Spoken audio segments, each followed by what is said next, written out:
Trans 7 telah disusupi menjadi sarang-sarangnya Wahabi, menjadi sarang-sarangnya Jamaah Takfiri, menjadi sarangnya jihadis HTI. Maka siarannya selalu memecah belah umat Islam, siarannya selalu memecah belah NKRI.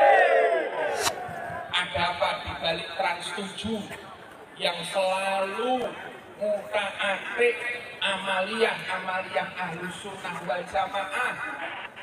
Hasanah program Trans 7 itu mengharamkan ziarah kubur, membid'ah-bid'ahkan amaliyah kita diam, kita tidak pernah marah. Tapi begitu yang disenggol kiai kita, maka wajib hukumnya kita marah hari ini. Agar presiden paham bahwa ini ada bahaya disintegrasi, bahaya yang akan memecah belah rakyat, mengadu domba antara umat dengan masyarakat. Untuk bersama-sama menuntut Trans 7 untuk ditutup selama-lamanya.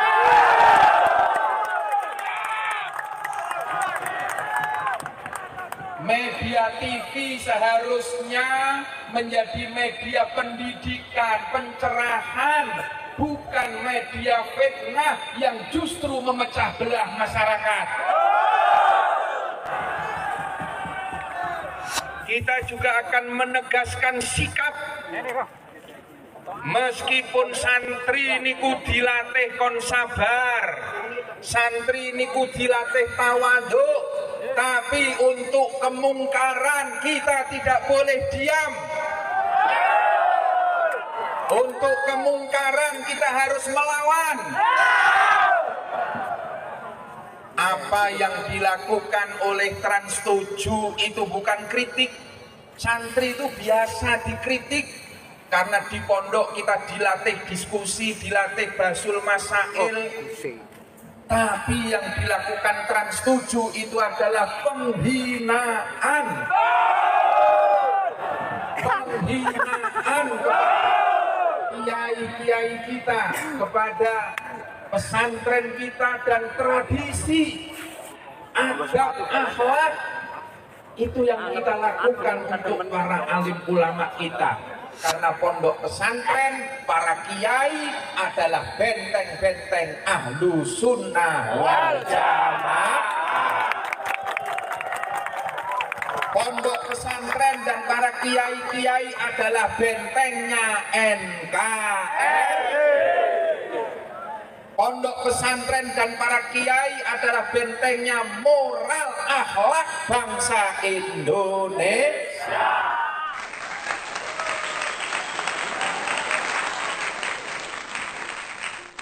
Assalamualaikum warahmatullahi wabarakatuh.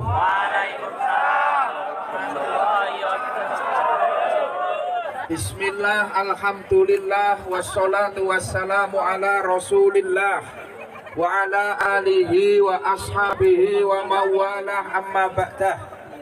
Ulama anal kiram yang kita muliakan, para alim, para kiai, para tokoh-tokoh masyarakat hadir, Bapak Kapolres, terima kasih, dan juga konco-konco santri, wali santri, masyarakat, warga NU yang cinta dan siap membela kiai. Siap? Hari ini kita bersama-sama berkumpul.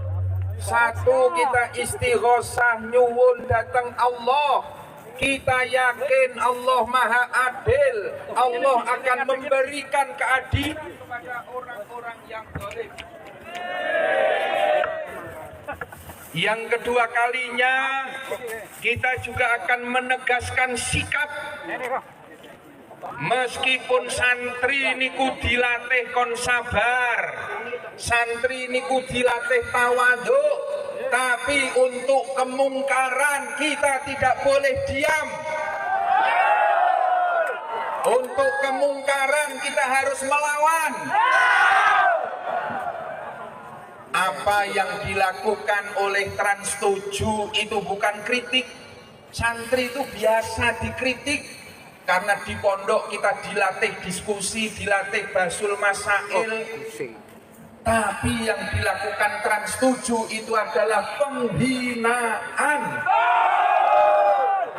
Penghinaan kepada kiai-kiai kita, kepada pesantren kita dan tradisi, adab, akhlak. Itu yang kita lakukan untuk para alim ulama kita. Maka hari ini kita berkumpul menjadi satu, santri se-Kabupaten Magelang, wali santri, muhibin dan warga NU, untuk bersama-sama menuntut Trans 7 untuk ditutup selama-lamanya.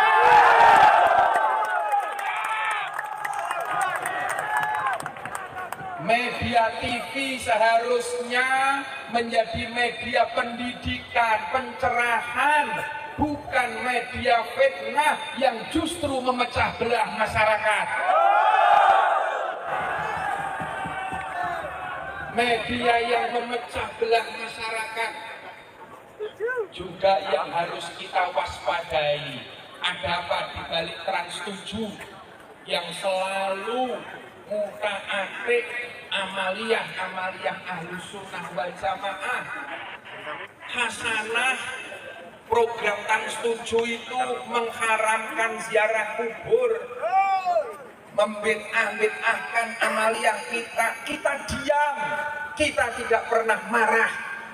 Tapi begitu yang disenggol kiai kita, maka wajib hukumnya kita marah hari ini.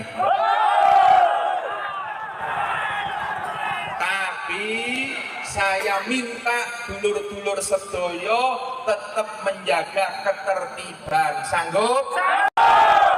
Menjaga keamanan. Sanggup?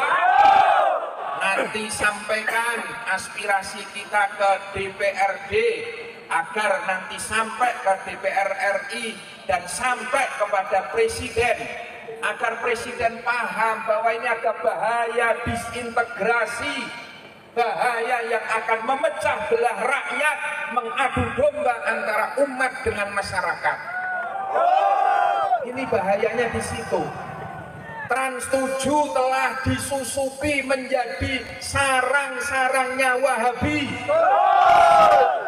menjadi sarang-sarangnya jamaah takfiri, menjadi sarangnya jihadis HTI.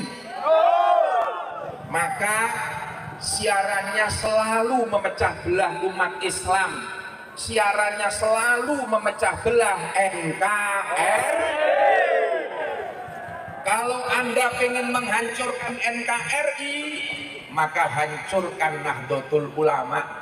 Kalau ingin menghancurkan Nahdlatul Ulama, hancurkan dulu pondok-pondok pesantren, jauhkan umat dari para kiai. Itu strateginya.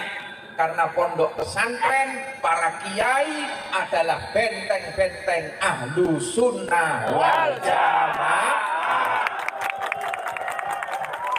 Pondok pesantren dan para kiai-kiai adalah bentengnya NKRI. Pondok pesantren dan para kiai adalah bentengnya moral akhlak bangsa Indonesia. Sing penting awak dewi bareng-bareng bismillah, niat ingsun menjaga marwah para ulama kita, niat ingsun menjaga marwah pondok-pondok pesantren kita. Insya Allah apa yang kita lakukan hari ini akan tercatat menjadi amal jihad dan fisabilillah. Harap ndadekake barokah manfaat ilmu kula panjenengan sedoyo. Allahumma amin. Saya mau cerita tentang NU. NU kata orang Madura, Nahdlatul Ulama. Jadi pakai ejaan lama, NU. Kalau kata teman saya, Cak Nanto, ini ketua pemuda Muhammadiyah, ini teman saya, di Madura itu 90% itu agamanya Islam, 10%-nya Muhammadiyah katanya. Ini kata Cak Nanto ini. Jadi saya sering sudah menyampaikan di beberapa media sosial Bu sebenarnya, bahwa ada salah seorang akademisi dari Harvard University, namanya Phil Caruso. Phil Caruso ini adalah Tillman Scholar, nggak perlu saya ceritakan lah apa itu, nggak mungkin ngerti juga. Jadi Phil Caruso ini mengatakan bahwa satu-satunya tonggak yang hari ini, jadi gini ceritanya, ini banyak yang mempertanyakan, kok saya tidak menemukan tulisan itu? Karena memang ini diterbitkan dalam sebuah jurnal terbatas dari Harvard University di Amerika. Nah, saya membacanya itu di Amerika.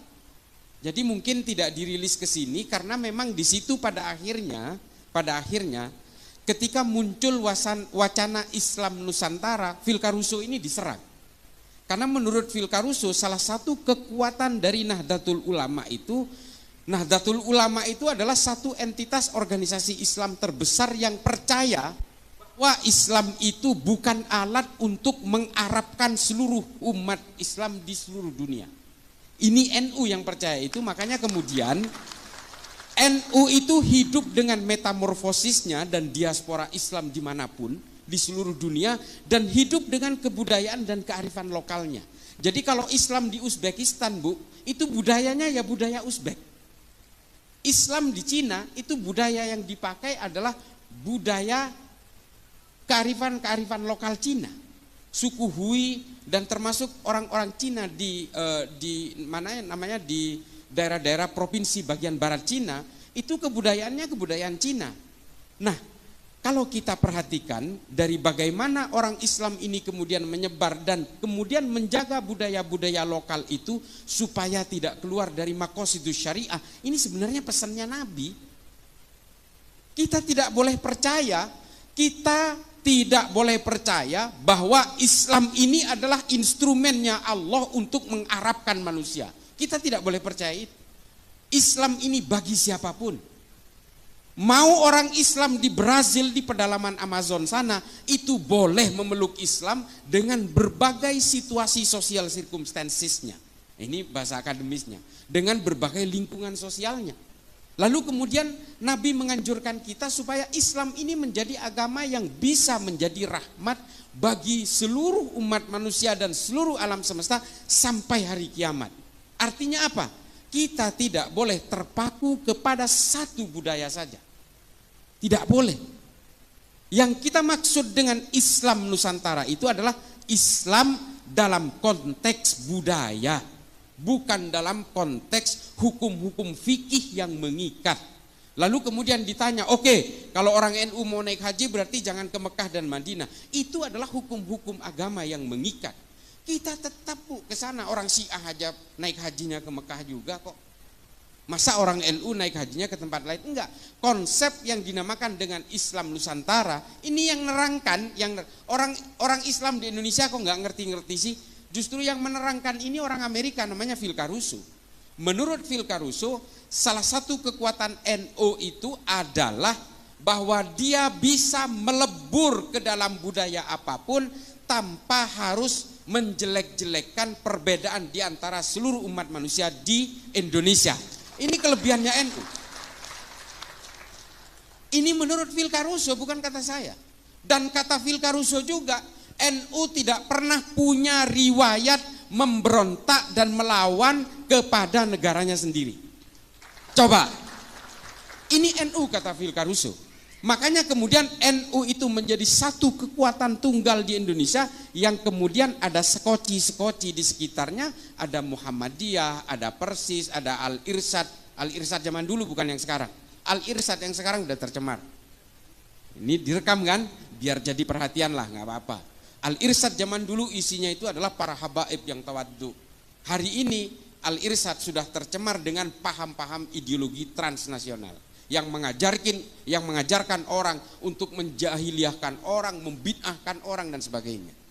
NU tidak pernah gelisah dengan keimanan orang, Bu. Kita tidak dididik untuk kemudian membenci orang yang berbeda. Kita tidak pernah dididik untuk menjadi seperti itu. Saya lahir di keluarga pesantren, saya lahir dari kalangan Nahdien, hingga hari ini saya tidak pernah diajari untuk membenci, mencaci maki, mencelakai, membinasakan orang lain yang berbeda. Tidak pernah. Nah, itu yang kemudian menjadi kandungan utama dari NU. Nah, kemudian NU ini menjadi tonggak yang sangat penting di negara ini. Kenapa?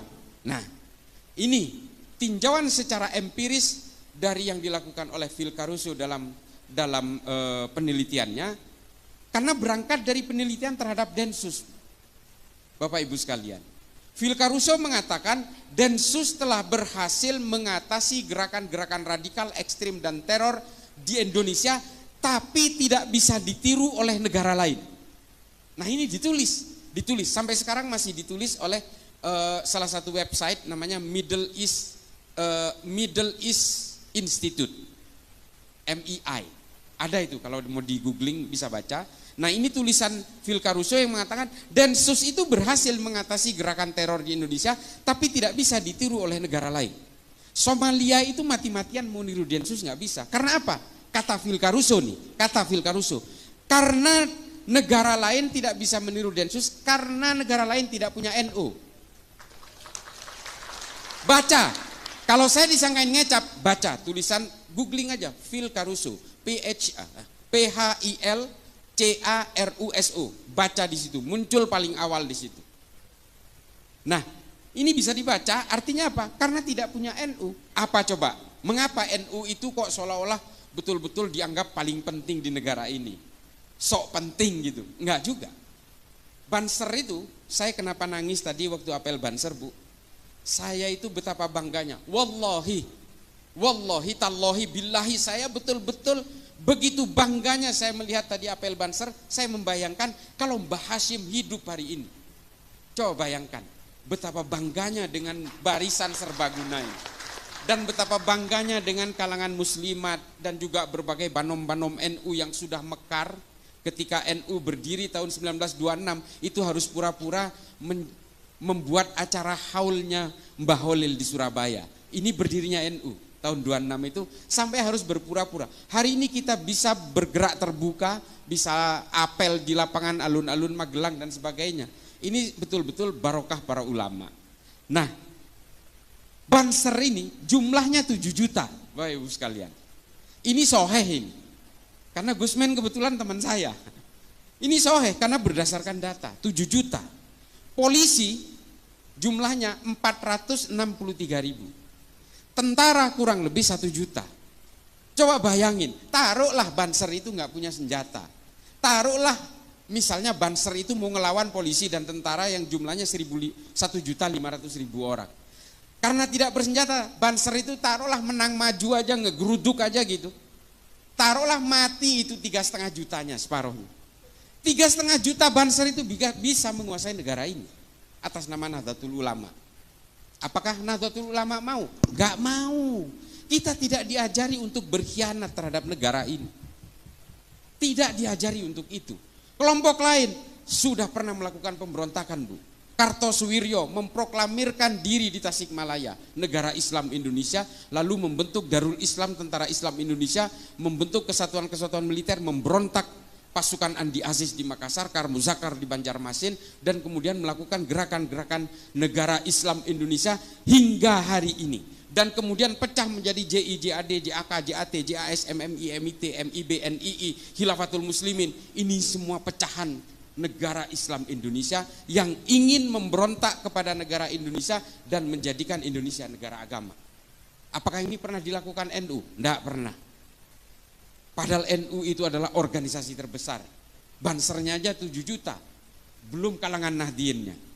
Coba bayangin, begitu gampangnya kita menguasai. Dan ketika para ulama merumuskan bagaimana negara ini harus bergerak ke depan, membuat satu filosofi Gronslah, filosofi dasar dari negara kita, NU bisa saja mengintimidasi semua ulama dan tokoh nasionalis pada waktu itu untuk menguasai negara ini.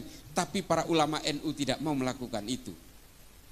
Ulama-ulama NU merekrut berbagai tokoh agama nasionalis dan berbagai organisasi dari Muhammadiyah dan sebagainya untuk merumuskan bersama-sama bagaimana kita ke depan supaya kita tadi tidak saling gontok-gontokan.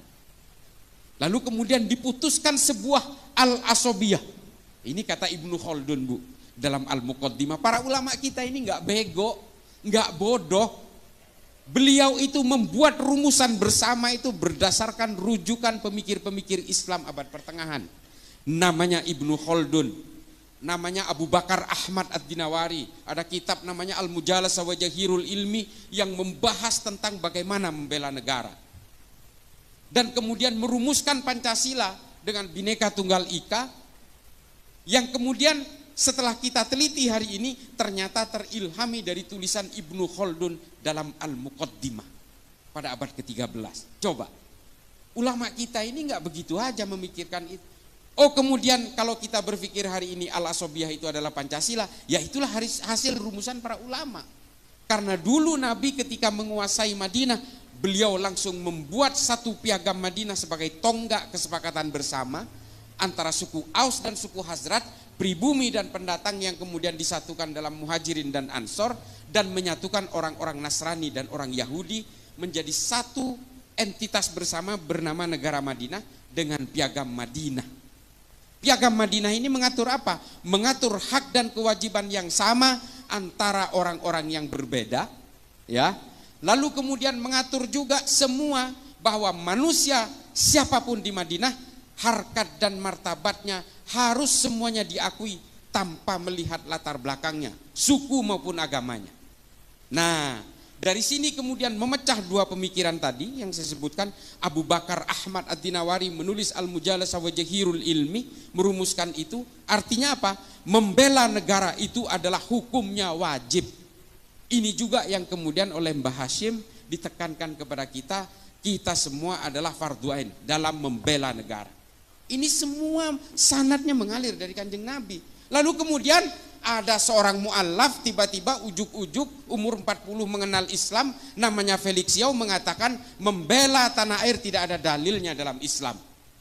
Saya katakan sedikit kasar, ini goblok namanya. Salah satu korban perang Uhud itu namanya Mukhairik, orang Yahudi.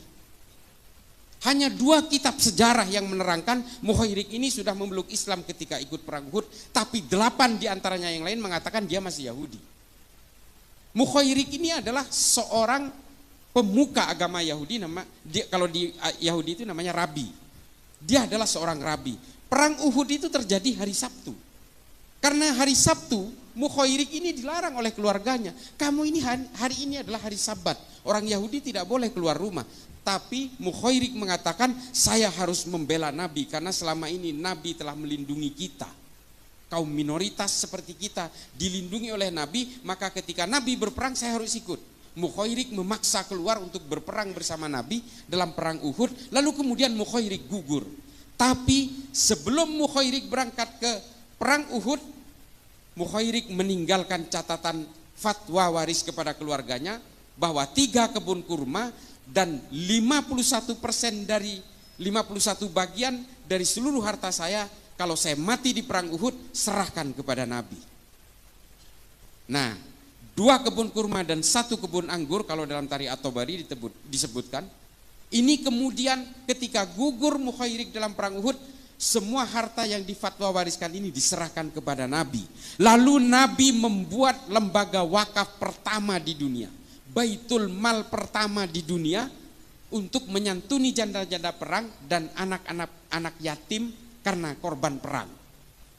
Nah, Baitul Mal pertama yang dibuat oleh Nabi ini modalnya dari mana? Dari orang Yahudi yang namanya Mukhairik.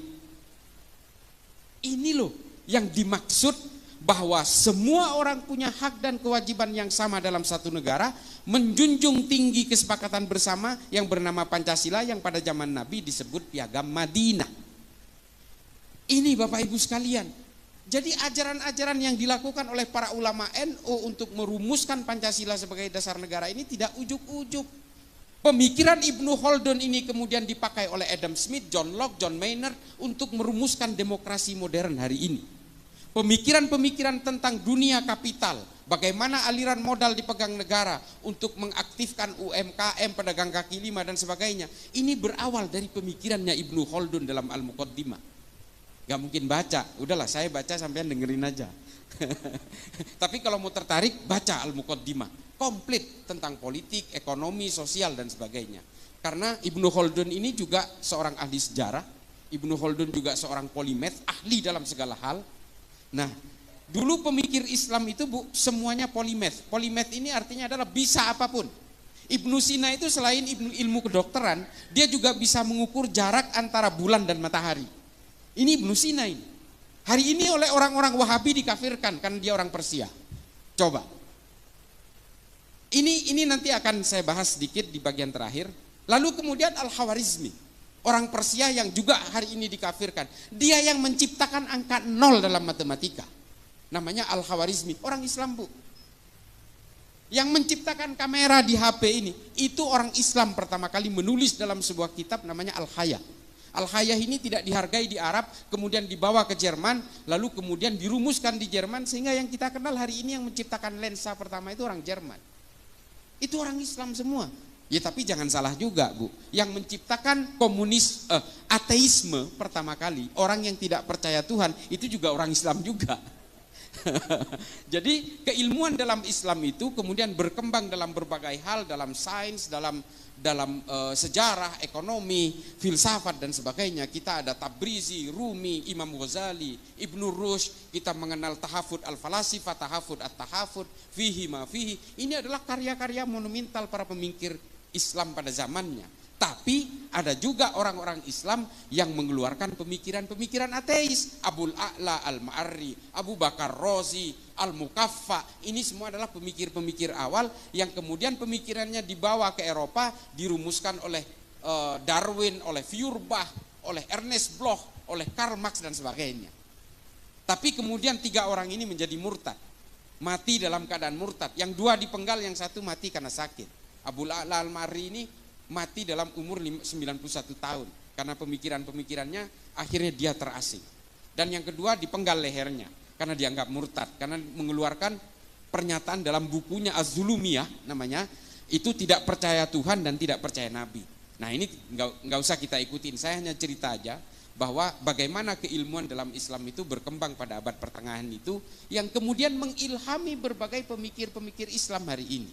Persoalannya kemudian adalah keberagaman kita di Indonesia ini menjadi persoalan ketika muncul aliran-aliran baru, kelompok-kelompok baru demi kepentingan-kepentingan politik. Nah ini Bu, soal politik inilah yang memporak-porandakan semua agama. Semua agama hancur lebur dan terpecah belah menjadi sekte-sekte dan aliran-aliran karena kepentingan-kepentingan politik. Islam terpecah belah karena politik. Orang Islam membunuh Sayyidina Utsman, orang Islam membunuh Sayyidina Ali, membunuh Sayyidina Hasan, Sayyidina Husain, terlibat dalam perang sesama orang Islam, perang Jamal, perang Siffin, perang Hurrah, perang Nahrawan, perang Zab. Ini perang sesama orang Islam karena apa? Karena persoalan-persoalan politik. Di dalam Kristen juga karena persoalan politik memecah belah Kristen, pecahnya Katolik dan Protestan juga karena persoalan politik. Perang 30 tahun membunuh 8 juta orang Kristen di Eropa. Perang di Arab Saudi ketika terjadi pepecahan keluarga Ibnu Saud dan keluarga Ibnu Rashidin juga karena persoalan politik, membunuh 13.000 Muslim di Saudi Arabia. Dan perang-perang yang lain yang membunuh puluhan ribu orang Muslim, para sahabat dibunuh oleh sahabat yang lain dalam perang Hurrah, keturunan Nabi dengan keturunan Nabi yang lain, zuriyah dengan zuriyah saling berperang dalam perang Zab untuk kepentingan-kepentingan politik. Kepentingan-kepentingan politik inilah kemudian yang memecah belah kita hari ini. Ada 2 kelompok Wahabi Salafi. Ini saya selalu bawakan, ini saksinya dari Densus.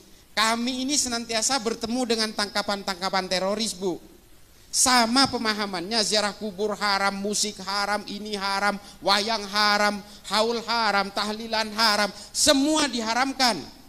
Kalau hari ini masih ada orang-orang Wahabi Salafi yang masih sejuk-sejuk, itu awal-awal aja. Produk akhirnya nanti jadi teroris juga. Karena semua diharamkan, semua musuh, semua kafir, semua takfir, dan semuanya orang-orang jahiliyah. Aswaja itu diplesetkan menjadi warisan jahiliyah. Aliran sesat warisan jahiliyah. Ini di mata mereka. Padahal di kita Aswaja itu adalah Ahlus Sunnah wal Jamaah. Nah ini ada teman saya dari Gus Ulil dari Wonosobo, Gus Ulil Albab. Ini dari Batsul Masailnya Nahdlatul Ulama. Ini teman saya baru lihat, sorry. Ustadz, jadi ini semua kemudian yang memporak-porandakan kita. Belum kita bicara tentang Hizbut Tahrir, Bu, dengan agenda khilafah dan sebagainya. Belum kita berbicara tentang Ikhwanul Muslimin. Ikhwanul Muslimin ini yang justru paling bahaya. Saya katakan bahaya kenapa? Pak, saya ini sudah berkali-kali ke Mesir, saya sudah berkali-kali ke Afrika, saya sudah berkali-kali ke Asia Selatan, saya sudah membuat riset, studi banding dan sebagainya. Yang paling berbahaya ini kenapa saya katakan Ikhwanul Muslimin? Karena ubudiyah dan amaliannya hampir mirip dengan kita. Mirip dengan orang-orang Nahdien, mereka juga maulidan, mereka juga ziarah kubur, mereka juga datang ke haul, mereka datang ke tahlilan, sama Pak. Sama-sama Asy'ariyah, sama, konsep tauhidnya sama, konsep akidahnya mirip. Apa yang kemudian membuat berbeda antara orang Ikhwanul Muslimin dan Nahdien? Cita-cita politiknya berbeda. Itulah mengapa, ini mohon maaf, silahkan berbeda pandangan, nanti silahkan konfirmasi ke saya. Mengapa saya selalu melawan fatwa-fatwa dari Ustadz Abdus Somad? Mengapa saya melawan itu? Karena satu, dia tetap mengglorifikasi khilafah. Yang dikutip adalah dari perkataan Imamul Hakim dalam Al-Mustadrak ala Sahihain. Saya udah baca juga kitabnya. Sama Pak, kita udah pelajari juga. Dan ini dihantarkan kepada orang-orang awam seolah-olah kita wajib bercita-cita menegakkan khilafah. Ini yang dijadikan kutipan adalah kitabnya Al-Mustadrak ala Sahihain. Saya udah baca juga. Mengapa saya katakan ini salah rujukan ini? Imamul Hakim menulis Al-Mustadrak ala Sahihain ini ketika dia sudah pikun. Makanya Az-Zahabi mengatakan ini tidak boleh dijadikan rujukan. Karena apa? Imamul Hakim terpengaruh oleh kekuatan-kekuatan politik pada zamannya. Gak boleh dijadikan rujukan. Lalu kemudian yang kedua yang saya lawan dari fatwanya UAS adalah dia menghalalkan dan menganggap jihad istishhadiyah kepada orang yang melakukan bom bunuh diri di Palestina. Bom bunuh diri ini tidak ada jihad-jihadnya Pak. Bunuh diri ya bunuh diri aja. Yang kedua, perang Palestina dan Israel bukan perang agama. Ini perang politik. Kalau ini perang agama, orang Islam di Arab sudah ikut berperang bersama-sama Pak. Enggak ada satupun. Bahkan Arab Saudi, Mesir dan Turki bersahabat dengan Israel. Mengapa bisa begini? Karena ini perang politik. Dan perang di Israel itu terjadi ribuan tahun sejak zaman Islam belum ada. Sejak zaman Islam belum membentuk menjadi satu agama di Mekah. Masih dalam berbentuk harokah-harokah Islam itu. Perang di Yerusalem itu sudah terjadi. Perang antara Titus Vespasian, Charlemagne, pasukan Templar, pasukan-pasukan dari Kekaisaran Bizantium. Itu sudah berperang di Yerusalem. Ini tulisannya lengkap soal ini. Ada seorang Yahudi dan juga seorang Islam yang menulis tentang kehidupan perang di Baitul Maqdis ini. Namanya Simon Sibek Montefiore. Silakan baca. Artinya perang antara Palestina dan Israel ini bukan hanya terjadi hari ini, sudah terjadi berabad-abad yang lalu. Jauh sebelum Islam itu membentuk menjadi sebuah agama di Mekah. Ini loh, makanya saya selalu tantang semuanya ini. Orang-orang yang masih mengglorifikasi Ikhwanul Muslimin ini, udahlah gak usah pura-pura lah. Kalau memang pengen khilafah, marilah kita berdiri tegas saja. Kalian anti Pancasila, ya sudah, keluar dari negara ini. Begitu saja, nggak usah berpura-pura, sama-sama melawan Wahabi. Oke, di situ kita sepakat melawan gerakan Wahabi. UAS juga sering melawan gerakan Wahabi. Kita sepakat untuk itu. Tapi jangan giring bangsa ini kepada orang-orang yang terus membenci kepada orang yang berbeda.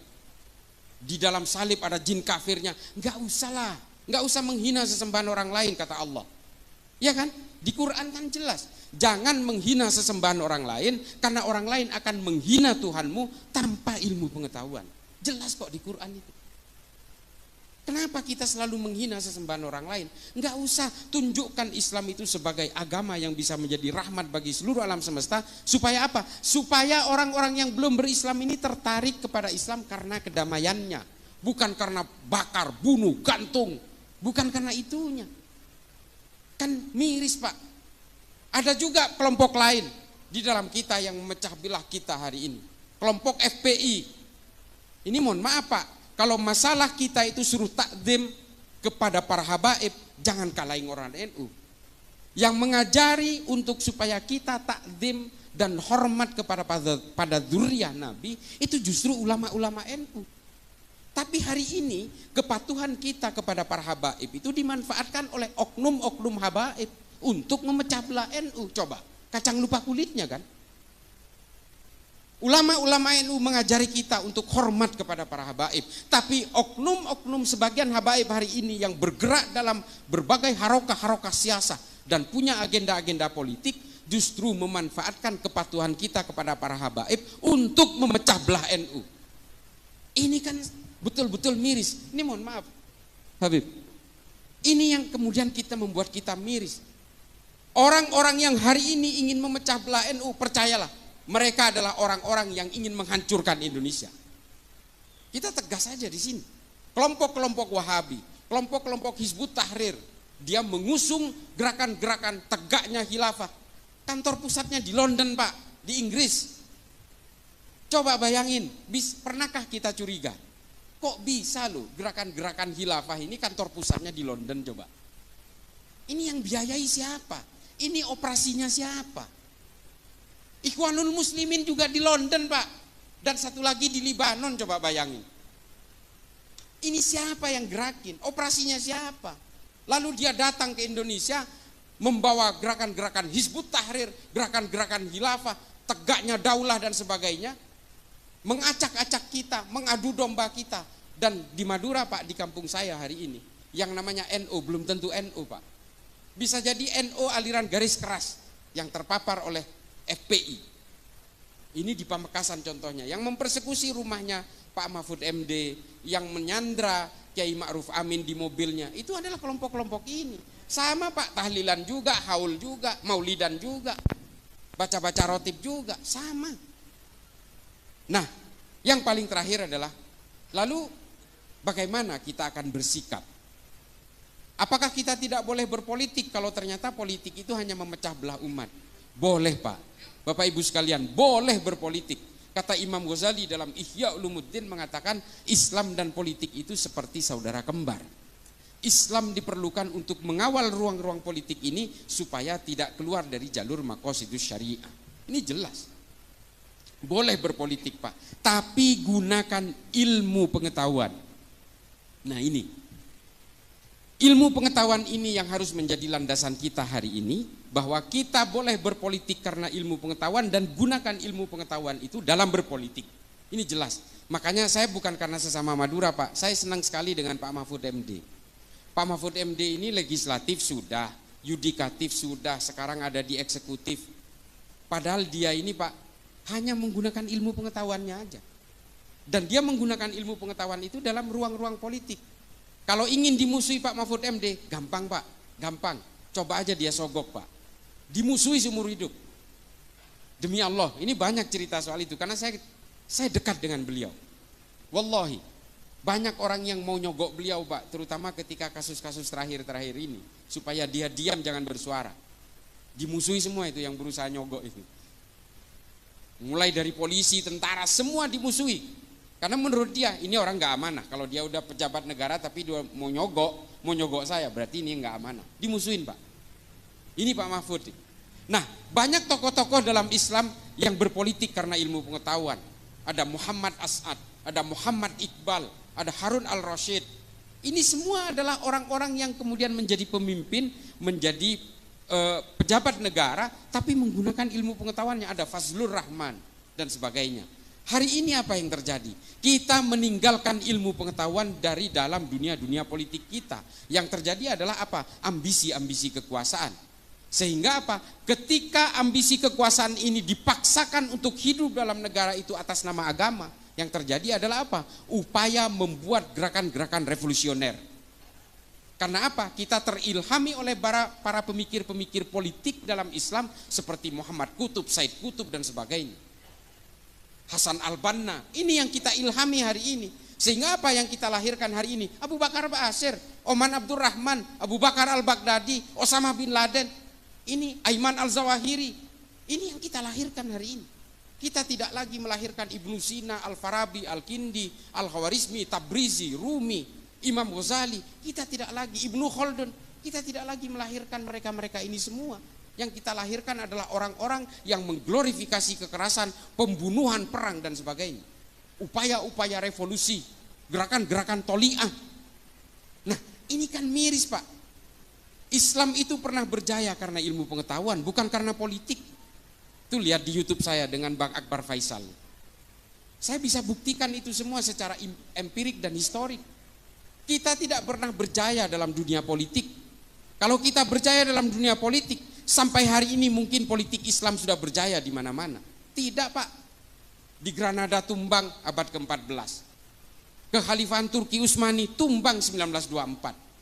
Dan akhirnya yang terjadi apa hari ini? Monarki-monarki di negara Arab yang masih mengatasnamakan Islam. Padahal semua itu adalah untuk kejayaan keluarganya mereka. Kejayaan dinasti-dinasti. Ini bukan politik Islam, ini politik keluarga aja. Seperti Ibnu Saud, di Qatar, Kuwait, ini kan keluarga semua. Nah, ini kan mulkan-mulkan yang sebenarnya hanya mengatasnamakan Islam, tapi sebenarnya nggak Islami juga. Orang-orang dari kerajaan-kerajaan Kuwait, Qatar dan sebagainya, kalau ke Eropa mereka pakai bikini juga, Pak. Bu, mereka pakai bikini juga. Ya artinya mengumbar aurat juga. Sama, karena mereka memang tidak Islami. Ini adalah kekuasaan-kekuasaan politik. Makanya Islam ini hanya bisa dijayakan sama seperti ketika Baitul Hikmah di Baghdad. Ketika Baghdad menjadi epicentrum peradaban dunia. Mari anak-anak kita rangsang untuk memajukan ilmu pengetahuan dalam Islam. Belajar semua keilmuan dalam Islam yang sangat ini seperti samudra, Bu. Saya ini sampai sekarang Bapak Ibu sekalian, saya itu baca buku itu 1000 halaman per bulan. Ini ada ajudan saya ini. Saya itu di mobil, di rumah, di kantor kadang-kadang, di pesawat, saya selalu baca buku. Karena saya meyakini dengan membaca buku, saya bisa menularkan kepada generasi-generasi berikutnya. Islam ini kalau menjauh dari ilmu pengetahuan dan hanya mendekat kepada kekuasaan-kekuasaan politik, pada akhirnya Islam ini tidak akan menarik. Yang membuat orang menarik itu adalah ilmu pengetahuan. Orang cinta kepada Islam karena Ibnu Sina banyak. Pemikiran Ibnu Sina dalam ilmu anatomi tubuh dipakai sampai sekarang. Angka 0 dalam matematika yang dikeluarkan Al-Khawarizmi dipakai sampai sekarang. Coba, ilmu-ilmu aljabar dan sebagainya. Pemikiran-pemikiran Ibnu Sina tentang astronomi, tentang astrologi dan sebagainya, ini dipakai sampai sekarang. Ilmu tentang biologi, tumbuh-tumbuhan, ini ditulis dalam kitab An-Nabat oleh Abu Bakar Ahmad Ad-Dinawari. Sampai sekarang dipakai tentang ordo klasifikasi tumbuh-tumbuhan. Ini dari Islam semua, Bu, Bapak Ibu sekalian. Makanya kembalikan kejayaan Islam ini lewat ilmu pengetahuan. Kalau dengan politik kita hanya bermimpi tentang perang, bagaimana melakukan proses negosiasi politik di tingkat elit, bagaimana berbagi konsesi kekuasaan dan sebagainya. Enggak jauh-jauh dari situ. Dan ketika satu negara itu dikuasai oleh kelompok Islam, percayalah nanti akan berperang dengan sesama kelompok Islam. Di Afghanistan sudah terjadi, Bu. Taliban menguasai atas nama Islam, tapi kemudian muncul musuh dari aliansi utara, muncul musuh dari ISIS Khorasan. Karena selalu begitu, Bu. Kekuasaan yang mengatasnamakan agama pada akhirnya terjebak dalam firqoh-firqoh yang berbeda-beda. Kelompok-kelompok yang berbeda. Karena apa? Dari tafsir-tafsirnya di Islam itu sudah berbeda-beda. Dari mazhab sudah berbeda-beda, dari manhaj sudah berbeda-beda. Makanya ketika kelompok Islam itu menguasai satu panggung politik, biasanya perpecahan terjadi. Yang satu ingin begini, yang satu ingin begitu. Pada akhirnya apa? Yang satu semua ingin diakomodasi, perang satu sama lain sesama Islam. Ini sudah terjadi. Sunni dan Syiah itu pecah karena persoalan politik. 1400 tahun belum selesai permusuhannya sampai hari ini. Nah, jadi Bapak Ibu sekalian, kalau ingin memajukan Islam, rangsang anak-anak kita, cucu-cucu kita untuk belajar tentang ilmu pengetahuan, tentang basis-basis era digital segala macam. Algoritma-algoritma digital, algoritma-algoritma berbagai pemikiran-pemikiran yang bersifat lebih ke depan, visioner ke depan. Ini berikan kepada anak-anak kita. Demikian, mudah-mudahan nanti bisa ada tanya jawab. ini mudah-mudahan bisa menjadi manfaat bagi saya pribadi yang fakir ilmu ini, dan juga bisa bermanfaat bagi Bapak Ibu sekalian. Akhiran ihdinas siratal mustaqim wallahul muwaffiq ila aqwamit thoriq. Wassalamualaikum warahmatullahi taala wabarakatuh. Waalaikumsalam warahmatullahi wabarakatuh. Masya Allah, daging banget gitu ya ngajinya ya Gus. Masya Allah, luar biasa sekali. Dan mungkin ada kesempatan kita untuk sesi tanya jawab dulu. Mungkin satu atau dua Gus berkenan untuk bisa menjawab pertanyaan dari para jamaah pada yang berkesempatan kali ini telah hadir. Siapa yang mau tanya kepada Gus Islah? Ada mungkin mbak-mbaknya ya? Oke, bisa. Mas Panitia mungkin kita bisa dibantu dengan mic dari FOH, mungkin bisa bantu satu mic ya. Oke, yang putri ditahan dulu ya. Yang putra sekarang, ada nggak nih yang putra mau tanya? Ya, mana? Oh Bapak ya, oke Bapak ada pertanyaan, baik. Ada dua pertanyaan yang berkesempatan kali ini akan disampaikan. Baik, terima kasih. Iya, baik. Mungkin bisa merapat ya. Oke. Iya, yang ibunya dulu.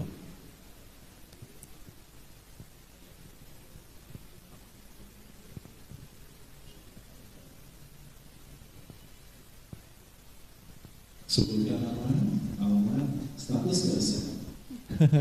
Assalamualaikum warahmatullahi wabarakatuh. Waalaikumsalam warahmatullahi wabarakatuh.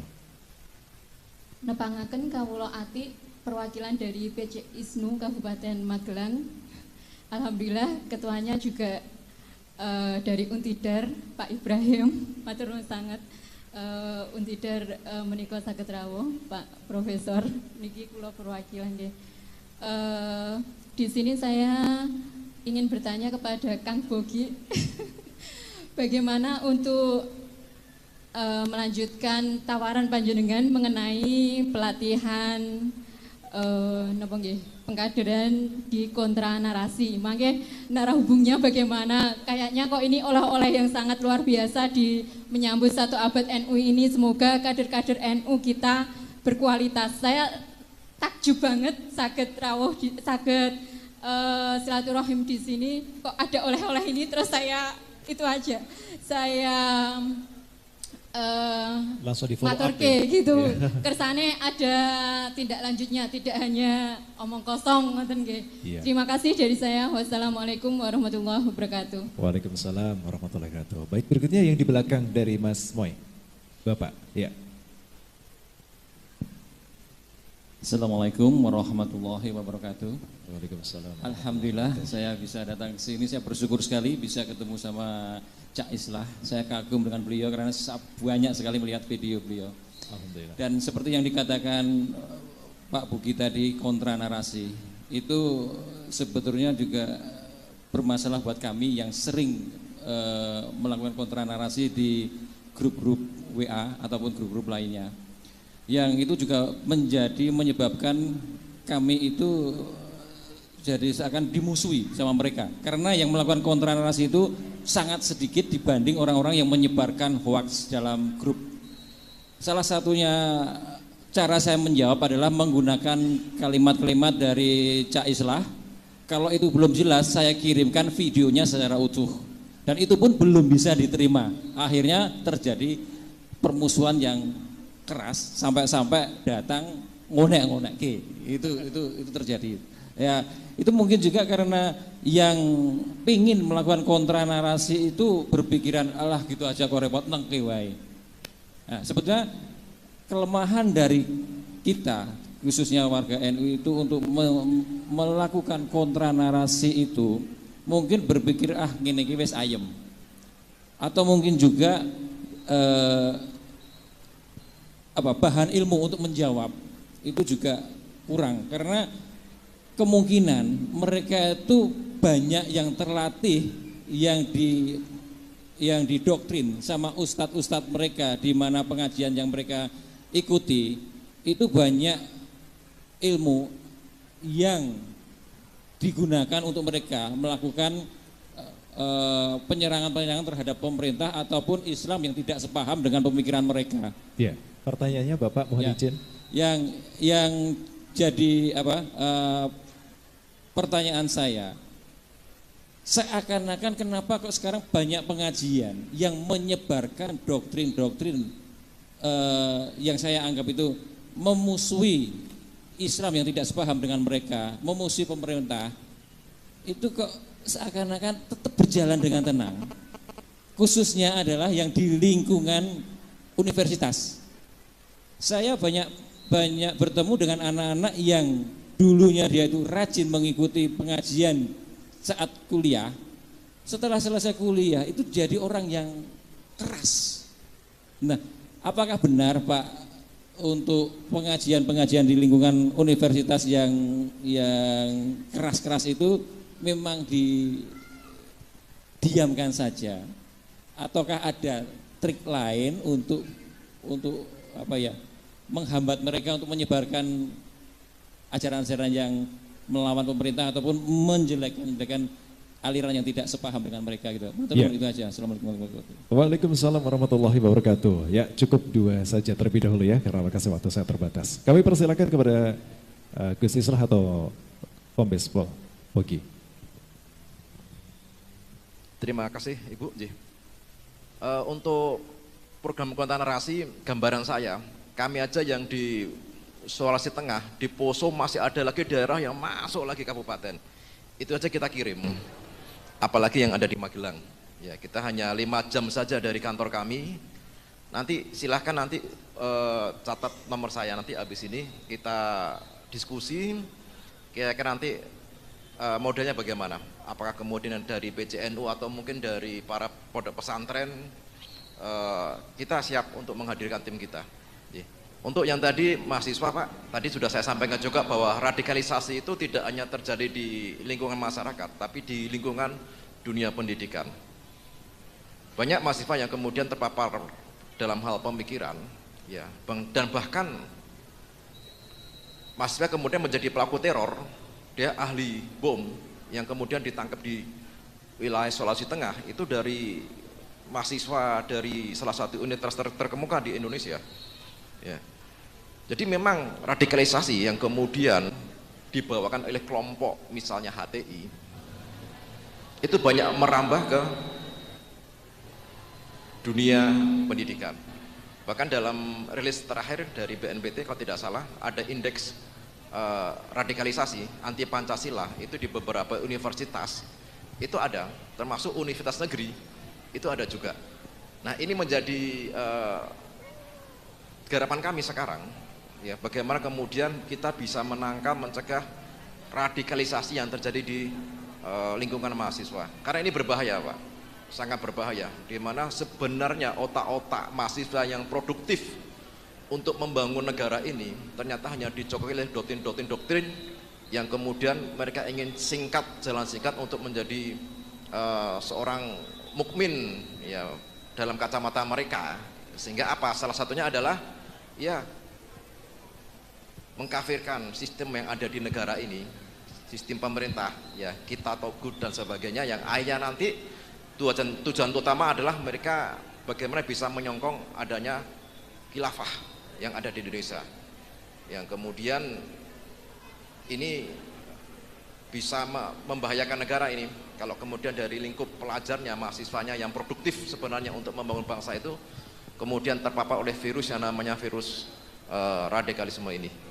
Begitu Pak, ya sekali lagi itu ada Pak, dan itu sedang menjadi perhatian khusus dari negara terkait penyebaran radikalisme di lingkungan kampus atau mahasiswa. Terima kasih. Baik, terima kasih ya. Baik, mungkin Gus Islah mau menambahkan sedikit saja.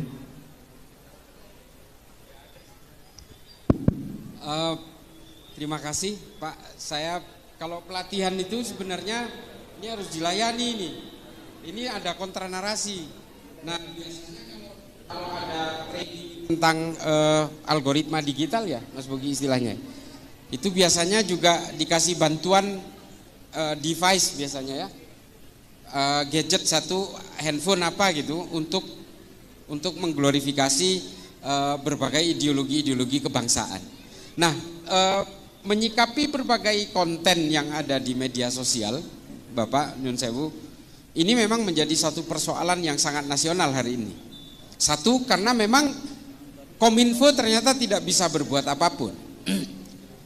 Entah mereka tutup mata atau ada satu sistem yang kemudian leaking di dalam, sehingga berbagai konten itu sebenarnya sangat mudah secara digital untuk di block out.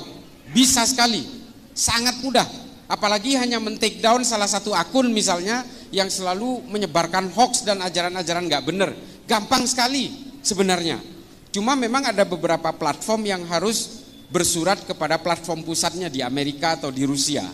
Tapi ada beberapa platform yang sangat mudah. Cuma masalahnya memang ada beberapa kelompok tertentu di Kominfo ini yang kemudian menjadi benalu di dalamnya.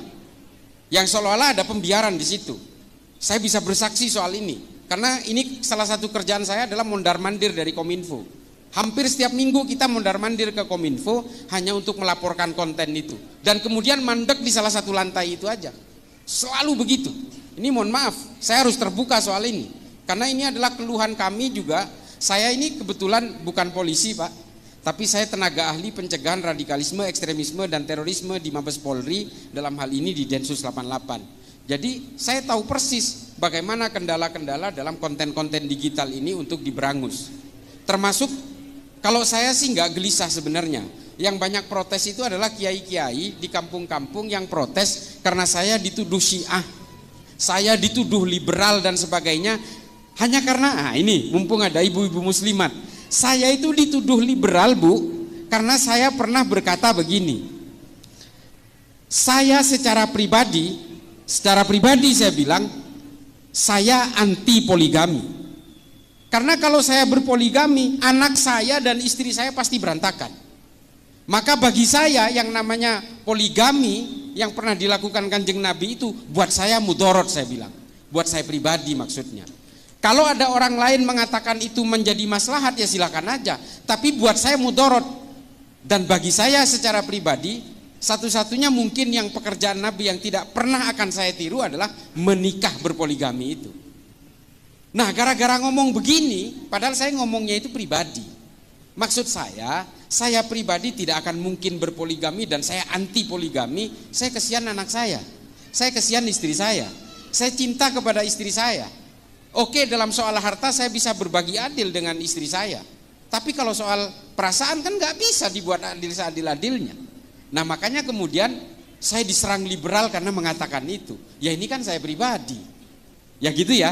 Nah ini saya supaya, tudingan-tudingan Syiah, tudingan-tudingan saya anti poligami disimpulkan kemudian menjadi liberal, ini anteknya Yahudi, ini anteknya orang Kristen untuk merusak Islam. Nah ini ada di media sosial. Saya sendiri sudah mengajukan bahwa ini fitnah. Saya melaporkan ke polisi, percuma juga. Orang kalau membenci Bu, tidak bisa dihentikan dengan pemenjaraan. Benci ya benci aja gitu. Yang bisa membuat mereka itu tidak benci adalah kesadaran di dalam sanubari dan di dalam nuraninya mereka. Makanya saya tidak mau laporin mereka ke polisi, tapi atas usulan dari para kiai di daerah-daerah, terutama dari kiai-kiai NU, Gus ini bahaya buat sampean, nanti sampean karena ini disampaikan berkali-kali bahwa sampean ini Syiah, sampean liberal, nanti pada akhirnya banyak orang yang percaya. Nah ini saya mengajukan take down terhadap konten-konten ini saja. Ini tidak pernah dilaksanakan oleh Kominfo. Untungnya yang men-take down itu Allah. Yang paling getol menyerang saya Syiah dan liberal itu ada kiai, katanya kiai, menurut saya bukan. Itu di Jember, nama akunnya Benteng Akidah. Ternyata dia meniduri 14 santrinya dan satu ustadahnya, namanya Fahim, sekarang udah di penjara. Ternyata Allah yang men-take down dia, nggak perlu Kominfo. Karena yang menyuarakan bahwa saya ini dibiayai oligarki, saya ini Syiah, saya ini liberal, ini orang ini pertama kali. Hanya untuk menghujat saya, dia membuat 6 konten di YouTube-nya, coba bayangin. Hanya untuk menghujat saya. Ya alhamdulillah, Allah mungkin yang tidak terima, akhirnya ditunjukkan oleh Allah kepada kita semua kejahatan dia. Dan ternyata memang dia punya masalah dengan persoalan-persoalan nafsu seksualnya ini. Akhirnya ya diringkus sama polisi ya kita sih tidak mau ingin membuka aib saudara-saudara kita, tapi pada akhirnya kita itu jangan pernah tertipu oleh jubah-jubah agama, jangan pernah tertipu oleh mereka yang membajak kesalehan-kesalehan, karena kita semua ini sejatinya adalah pendosa. Kita semua ini adalah pendosa. Yang tidak punya dosa itu hanyalah Nabi. Jangan kemudian kita merasa paling suci dan kemudian kita merasa berhak untuk menghakimi orang lain bahwa orang lain pasti masuk neraka, kita pasti masuk surga. Janganlah. Jangan pernah menyerobot hak-hak Allah dalam menentukan penghakiman dan juga menentukan siapa kafir, siapa bukan kafir. Jangan serobot. Udahlah, kita ini hidup biasa aja, kita beribadah kepada Allah, kita menjunjung tinggi kemanusiaan dan kedamaian, mari majukan Islam dengan ilmu pengetahuan. Sederhana, itu aja. Terima kasih, terima kasih. Mohon maaf, perkenalkan saya Islah Bahrawi. Saya bukan kiai, bukan ustadz, bukan gus, karena yang kiai itu kakek saya. Bapak saya orang biasa, bapak saya orang melarat, pedagang, bukan pedagang sih, pemulung tepatnya di Jakarta itu. Pemain, kalau di sini pemain ketoprak, Bu. Bapak saya itu, tapi di Madura. Di Madura itu namanya panjak, sejenis ketoprak kalau di sini, campur sari gitu. Nah, itu bapak saya. Tapi bapak saya ini muridnya Yai Usman Jatipurwo. Jadi bapak saya meskipun pemain campur sari itu, bapak saya itu ahli torikoh dari Naqsabandiyah. Nah, jadi kakek saya yang kiai kebetulan santri terakhir dari Syekhona Khalil bin Abdul Latif dari Bangkalan. Satu angkatan dengan Kiai As'ad Syamsul Arifin dari Sukorejo. Itu kakek saya. Itu aja, saya lahir di Madura. Saya sudah tua, umurnya 52 tahun. Saya sempat mondok di pondok pesantren Syekhona Khalil di Bangkalan 3 tahun. Kemudian saya kuliah di Jakarta, lalu saya belajar, nah ini, saya belajar Islamnya kebalik. Kalau teman-teman saya belajar Islamnya itu ke Arab Saudi atau ke Timur Tengah atau ke Mesir atau ke Maroko, saya belajar Islamnya ke Amerika, kebalik, Bu. Saya belajar sejarah dan filsafat Islam di Zaytuna Institute di California. Jadi campur aduk, tapi insya Allah saya tetap Ahlus Sunnah wal Jamaah dan sejak lahir insya Allah sampai saya mati tetap Nahdiyin sejati. Al-Fatihah. A'udzubillahiminasyaitonirrajim. Bismillahirrahmanirrahim. Alhamdulillahirabbil alamin. Arrahmanirrahim. Maliki yaumiddin. Iyyaka na'budu wa iyyaka nasta'in. Ihdinas siratal mustaqim. Siratal ladzina an'amta 'alaihim ghairil maghdubi 'alaihim waladdallin. Amin. Bismillahirrahmanirrahim. Allahumma sholli ala sayyidina Muhammad. Amin ya Allah. Amin ya Allah. Amin ya Allah. Rabbana wa qina adzabannar wa qina adzabannar wa qina adzabannar wa adkhilna jannata ma'al abrar ya aziz ya ghaffar ya rabbal alamin. Subhana rabbika rabbil izzati amma yasifun wa salamun alal mursalin walhamdulillahi rabbil alamin. Matur nuwun. Wassalamualaikum warahmatullahi wabarakatuh.